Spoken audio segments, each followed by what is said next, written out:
అన్న ఉదయ్ కిరణ్ చనిపోయినందుకు చాలా బాధగా ఉంది, కానీ అతను సినిమాలు మనని బతికిస్తున్నాయి. చాలా ఎప్పటి నుంచో యూత్ ఈయన సినిమా కోసం వెయిట్ చేస్తుండే. ఇవాళ 14 ఫిబ్రవరి స్పెషల్గా రిలీజ్ చేసినందుకు చాలా సంతోషంగా ఉంది. ఏంటంటే మన మధ్యలో లేరు ఆయన, మధ్యలో లేకపోయినా సినిమాలు బతికిస్తున్నాయి కదా మమ్మల్ని. అయితే చాక్లెట్ బాయ్ అప్పుడు చూసారా మీరు సినిమాని?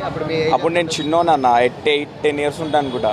ఇప్పటికీ మాకు సక్సెస్ అనిపిస్తుంది మేము ఇంత ఏజ్ వచ్చినాక చూస్తుంటే. Ever green love stories. So vintage love stories ఎలా అనిపించింది బిగ్ స్క్రీన్ పై? చాలా బాగా అనిపించింది నాకైతే, ఎందుకంటే ఇలాంటి సినిమాలు ముందు ఇంకా చాలా రావాలని కోరుకుంటున్నాను నేను. ట్రూ లవ్ గురించి అది ఉదయ్ కిరణ్కే సెట్ అవుతుంది అని అనుకుంటున్నాను నేనైతే. ట్రూ లవ్ ఆయన బయోగ్రఫీలో సినిమా వస్తుందని ఎక్స్పెక్ట్ చేస్తున్నారా? నాకు తెలిసి అయితే రానియరేమో కొంతమంది.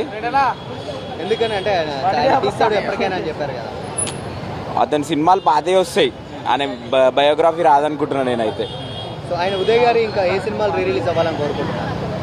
ఉదయ్ గారు ఇంకేమేమి సినిమాలు రిలీజ్ అవ్వాలని కోరుకుంటున్నారు? ఇప్పుడు ఉదయ్ కిరణ్ లేడు, ఓకే అట్లా అంటారా మీరు?